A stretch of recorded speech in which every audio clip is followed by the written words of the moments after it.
Iran യുദ്ധക്കപ്പൽ America തകർത്തതിൽ സംഘർഷം പുകയുന്നു. Indian മഹാസമുദ്രത്തിൽ Iran യുദ്ധക്കപ്പൽ America തകർത്ത സംഭവത്തിൽ പ്രതിഷേധം കനക്കുന്നു. ഫെബ്രുവരി 16 മുതൽ 25 വരെ വിശാഖപട്ടണത്ത് നടന്ന സംയുക്ത സൈനിക അഭ്യാസത്തിൽ പങ്കെടുത്ത് തിരികെ പോയ ഐറിസ് സേനയ്ക്ക് നേരെയാണ് ശ്രീലങ്കയ്ക്ക് സമീപം അമേരിക്കൻ അന്തർവാഹിനി ആക്രമണം നടത്തിയത്. കപ്പലിലുണ്ടായിരുന്ന നിരവധി പേർ കൊല്ലപ്പെട്ടിരുന്നു. ഇറാനെ ആക്രമിക്കാൻ ഇന്ത്യൻ തുറമുഖങ്ങൾ അമേരിക്ക ഉപയോഗിക്കുന്നു എന്ന പ്രചാരണം കേന്ദ്ര സർക്കാർ തള്ളി.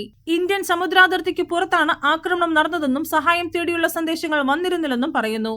സമുദ്രാതിർത്തിക്ക് പുറത്തായതിനാൽ തങ്ങൾക്ക് ഉത്തരവാദിത്വമില്ലെന്നാണ് ഇന്ത്യയുടെ നിലപാട്. അമേരിക്കൻ ആക്രമണത്തിൽ പകരം വീട്ടുമെന്ന് ഇറാൻ മുന്നറിയിപ്പ് നൽകിയിട്ടുണ്ട്. ഇന്ത്യൻ സമുദ്രാതിർത്തിയിലേക്ക് ഇറാന്റെ മറ്റൊരു സൈനിക കപ്പൽ വരുന്നതായി ശ്രീലങ്ക അറിയിക്കുന്നു.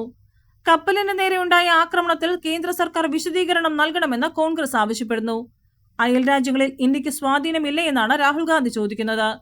ഇറാന്റെ പരമോന്നത നേതാവ് ആയത്തുള്ള അലി ഖൊമേനിയുടെ നിര്യാണത്തിൽ ഇന്ത്യ അനുശോചനം അറിയിച്ചു. ഇന്ത്യയിലെ ഇറാൻ എംബസിയിലെ കണ്ടോളൻസ് ബുക്കിൽ അനുശോചനം രേഖപ്പെടുത്തുകയായിരുന്നു. News desk ജനശബ്ദം.